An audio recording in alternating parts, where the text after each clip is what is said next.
Well, we changed the schedule up a little bit, Monday, Tuesday, and Wednesday. It's a short week. We wanted to make sure we maximized our preparation time, maximize the time that our players have to rest and recover, and yet still get the work we needed to get done on the field. And so we moved our practices to the evening. So we practiced last night. We'll practice this afternoon, evening. We'll practice tomorrow. Afternoon, evening, gives us a little more time in the morning to watch film, to meet as a staff, for our players to, like I said, get off their feet and get rested and ready to roll on a short week. I've always felt like the important thing on a short week is to be mentally focused and to be as fresh as possible. And so, we're not adding a lot in the game plan on offense and defense. We're just trying to do better, play harder, play with more focus, less human error, and build on some of the good things we've done and try to eliminate some of the things that have hurt us as a football team. It's exciting to be part of this game, Connecticut versus Massachusetts. I know that it means something to all of us, to both sides. I know it means something to our players. Massachusetts beat Connecticut last year. Our guys, I'm not saying that's a motivating factor for them. This is a different team than last year, but they're aware of it. I think our guys are motivated by the fact that they want to go out and play well and try to win. And I think it's going to be a great game. I think you throw records out in these types of games. I think, it comes down to, guys playing hard, playing physical. The team that doesn't make mistakes, the team that capitalizes on opportunities usually comes out the winner. So I think it should be a great environment. I think our players are looking forward to being at the Rent at night under the lights. Hopefully there's a good crowd, and we're excited to go out and compete again. Do you have any updates on Keelan and Durante? They're both working hard to get back for this week, and they were both at practice and participated last night, as did Cam Ross. So potential to have all three of those guys back this week. Cam Ross can play? Yes. Wow. Yeah, I know. Big wow. Yeah. He's done an amazing job. Our medical team, our athletic trainers, and specifically Cam, just the way he's just worked to come back. Now, it was a break, so there's only so much you can do in the healing process, but he healed. He stayed in shape. He stayed strong. He's been moving around on the field for 2 weeks, and he's most likely going to have an opportunity to do some things. I'm not saying he's going to get 40 or 50 plays, but there'll be some things that hopefully he can do if things go as planned here on Tuesday, Wednesday, and Thursday in practice. Is that kind of a surprise to you? I know you said you went out to practice last week and you just saw him running, but yeah, it is. A little surprising to me. I was a little surprised. I asked Bob Howard last night, what about Cam? And he says, if things go well this week, he's going to be able to play a little bit. Okay, well, thank you. I wanted to give him a big hug. That's a treat, not a trick. That's right. It's a Halloween treat. But once again, I'm sorry to cut you off. We just need to, he still needs to progress through this afternoon's practice, tomorrow's practice, Thursday's practice. And then, you got to look a kid in the eye, right? And you got to see whether or not he has that true confidence to go out and play. Because the last thing you ever want is someone to be hesitant because of an injury or any reason, and then they put themselves in more of harm's way. So we're never going to just we're going to make sure they're not just physically right to play, but they're emotionally and mentally right to play. Your defense obviously played great last week. What improvements have you seen in your defense over the last few weeks? Well, I thought last week we tackled better, and we played a little more physical, and we still made, when you went back and look at the film, it wasn't, I don't think it was our best performance of the year. We busted a couple coverages. We lost leverage on a couple things. We didn't finish on the passer enough when we had chances, but we tackled better, and we played hard. When you play hard and when you tackle well, you've always got a chance to have a pretty good performance. And then, of course, taking the ball away. Pre-snap penalties were an issue on Saturday. How do you address that? Well, you talk about it. you emphasize it in your talks about it, how important it is, and you have to make sure that they all understand that it's controllable. It's human error. And if we can focus in, understand the ramifications of a penalty on 1st and 10 that turns it now into 1st and 15, when you're an offense that, we need those yards, right? We don't need to be behind the sticks. And then in practice, it's things like having the defense jump a little bit, move, try to bait them into moving. But it just comes down to this, is that on game day during those moments when it's intense out there, it's just having the mental toughness to just be able to focus. It hasn't been a problem. It was a problem. It can't be a problem. And so we've addressed it and we'll continue to address it. And it needs to go away. And I'm confident that these guys understand it and they'll take it seriously and they'll work really hard to correct it. Was BC making calls at the line? Was that contributing to that? Yeah, but that doesn't matter, They were making a blue call, which is one of our cadences. They have the ability to get a cadence and then mimic it. Officials are supposed to enforce that, but they don't always hear it, And none of that should matter, right? It just shouldn't matter. If we start letting that into our thought process as an excuse, then we're going to fail. So we just have to be better, and we will be. When you first got here, what did you hear about this whole UConn-UMass rivalry? Like, what was it that made that an important game? I didn't hear a lot about it. For me, I think it was when they hired Don Brown, someone I know and have a ton of respect for. It was more, oh man, this team that we're going to play just hired a hell of a football coach, a guy that I really respect. I didn't know him much as a head coach because I wasn't around when he was a head coach before, but I certainly knew him as a defensive coordinator and the things that he did at Michigan. I was on the sidelines last year when Arizona played Colorado. I was on the Arizona sideline with Jed Fish and was around Coach Brown a lot on that day. He didn't know I was around because he was focused in, but I got to listen to him and watch him move and interact, and I was really impressed with him, which I knew I would be going in. But in terms of the rivalry, it wasn't something that was talked about a lot, but it just makes sense. It's Connecticut and Massachusetts. I mean, what are we, 16 miles from the border here or something like that? So it's only natural, that even for a guy coming from as far away as I did, that this is important, right? This is the University of Massachusetts and the University of Connecticut. So it's a big game. And I know you said this is a different team than last year, but when you first got here and you were talking to some of the guys, did they highlight the fact that they felt like UMass wasn't missing an opportunity? Like, how did they talk? They didn't. We didn't talk a lot about the past when I got here. We talked about the future. And that wasn't, the only thing I was doing in looking at the past was trying to learn, how we could go forward in the future. So it wasn't necessarily about particular games or rivalries.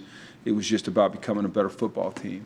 But now it's that week, right?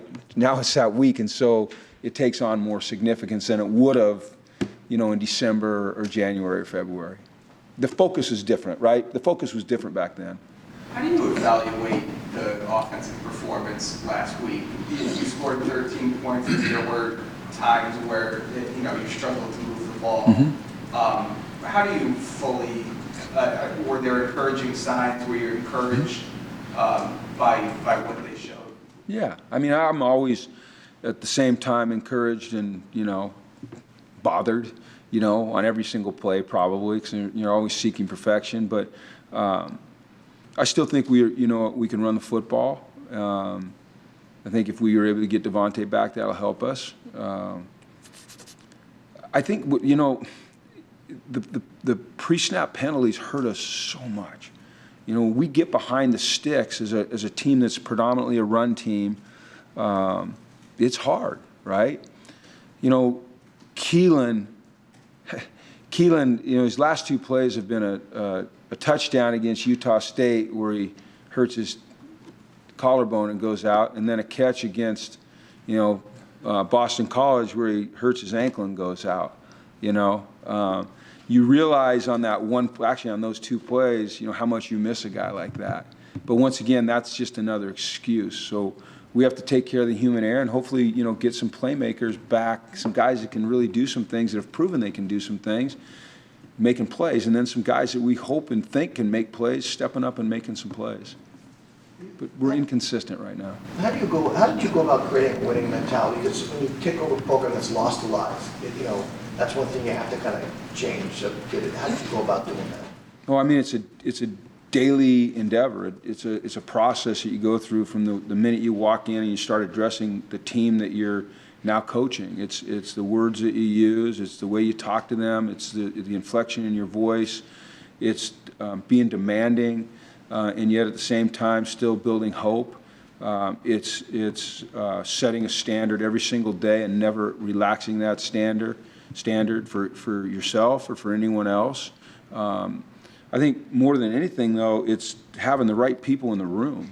And between our coaching staff and the players, you know, we have the right people in the room. And so when you make these demands or you set high standards or you hold people accountable, there's an understanding of why you're doing it, because you're all striving to, you know, find an edge or a new edge or mark a new line or reach a new level, and everyone's bought in, so it becomes pretty easy. So it's all about the people. And when did you see that transformation? Was there a point, week 3, whatever, you saw this transformation that they're getting it? I mean, I see it like kind of every day, you know, because I get to be around them every day, right? But it has to manifest itself on the field. And you know, this is interesting, but I told you people after the Ball State game what it was like in the locker room. It was very frustrated and very disappointed, and you know, a sense of anger and a real realization that we'd let one get away, that we had a real opportunity to win, to get to 500. And at that moment, I realized that while, you know, that frustration and sometimes that anger can, you know, be agitating, it was a good thing because it meant that they'd raised their level of expectation and they weren't going to accept losing. It wasn't just going to be, oh, we lost, we're supposed to lose, we're UConn, we always lose, we'll go play the next one. You know, they were pissed. And so I think that's probably the moment when, for me, in a loss, you know, showed up the most. Keelan and Cam are obviously different receivers than the guys you've had to go with, you know, for quite a few games. Do you change the game plan going in with the hope that they're back, or do you just kind of, you know, figure things out on the run if they're cleared to go? No, you have to have plans for if they're playing and if they're not. You have to be able to change course, you know, and then that's what Nick's really good at is the players that we have that are available for that game, trying to do the best he can to accentuate what they do well and minimize the things that maybe, you know, they're not great at yet. So, you know, he's always got plays designed for whoever's in the game.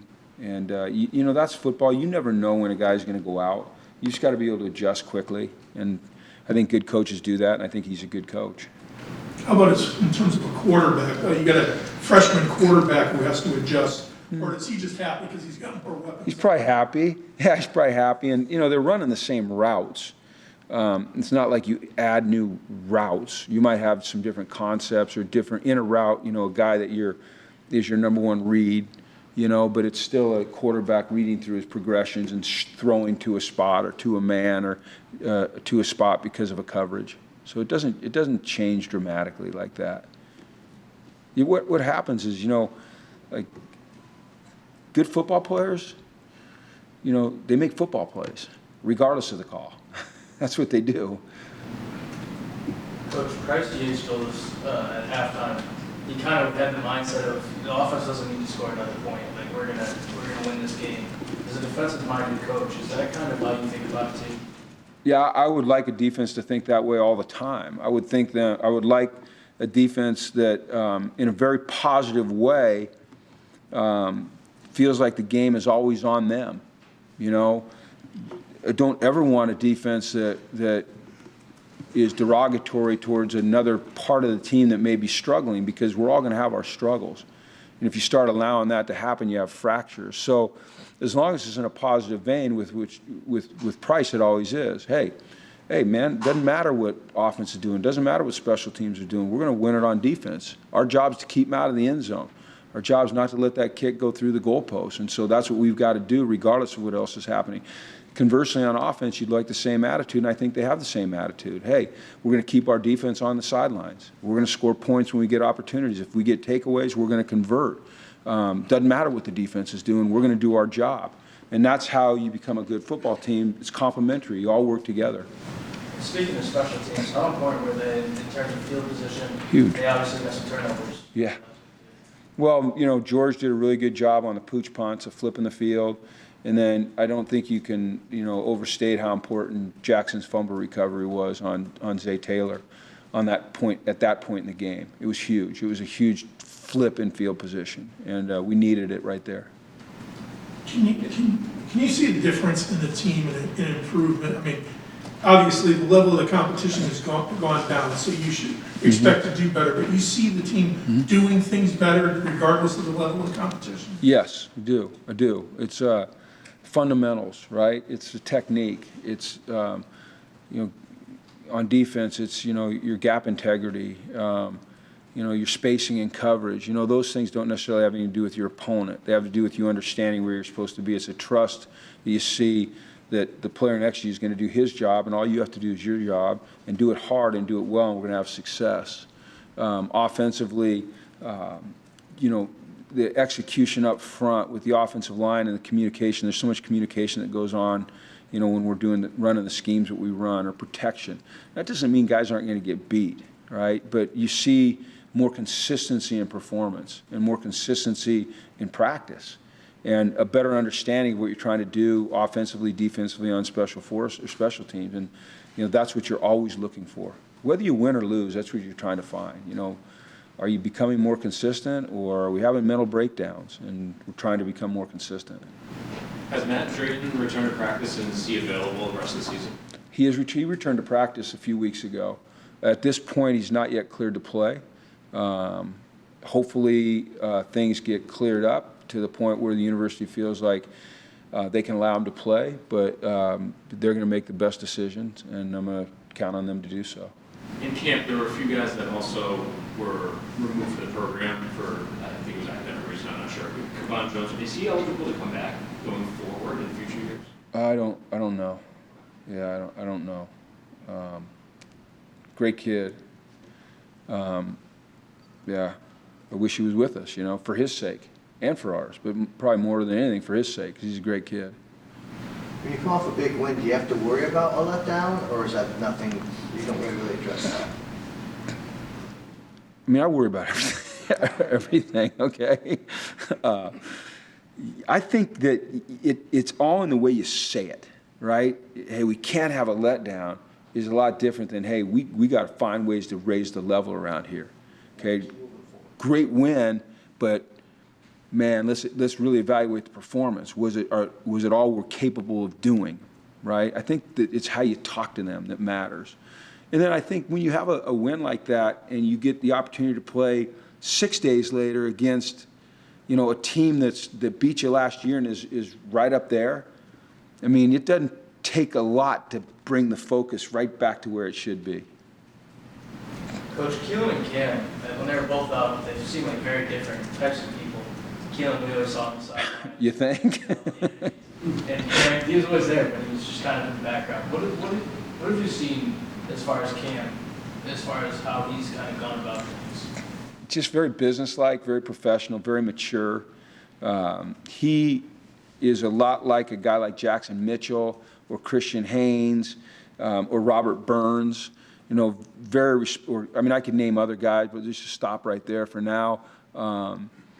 They come to the building every day with the mindset that they're going to do all they can to get better as individuals and help their team get better. And it's consistent every day. They're always the same guy. There's a great focus to them. There's an intensity to them.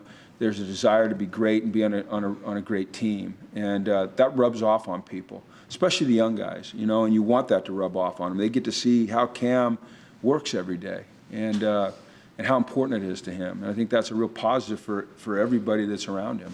You've talked quite a bit about the offensive line this year, but we get to talk to Chase today. I mean, what have you seen in him and his development through the season? Well, he's a good football player, and he's a really good teammate and team member. He's been very consistent. You know, I think probably one of the biggest compliments you can give to an offensive tackle is that you don't notice him a whole lot, right? and you don't hear his name come out of people's mouths a lot. And that's because he does his job at a high level and he does it consistently. And he's always got a smile on his face. You know, when you're in a room with a bunch of players and you're up there talking, you got some guys in there that no matter what you're saying, they're validators. Like, you know, I know this.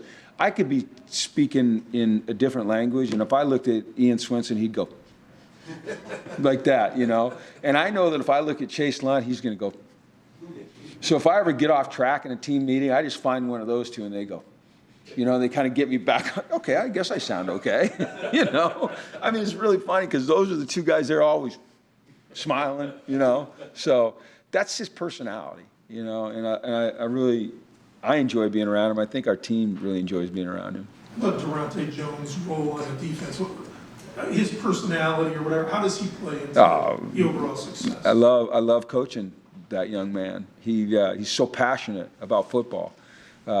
He wants to do everything he can every single week to be as prepared as he can to go out on that field and play well. He studies like crazy. He watches extra film on his own like crazy. He understands not only his job, but what everyone else is doing. You know, he's rare. Football is so important to him. Being a good football player is so important to him. Winning football games is so important to him. Being prepared. You know, every once in a while you got to calm him down a little bit, like, you know, the game the other day, because he's so passionate. But I'd rather have that, right? I'd rather have a guy that every once in a while you got to go, hey, whoa, don't run down to the student section right now, okay? Come on back here, right? I'd rather have that guy than, you know, the mopey-dopey kind of guy. So I love coaching that guy. Love coaching him.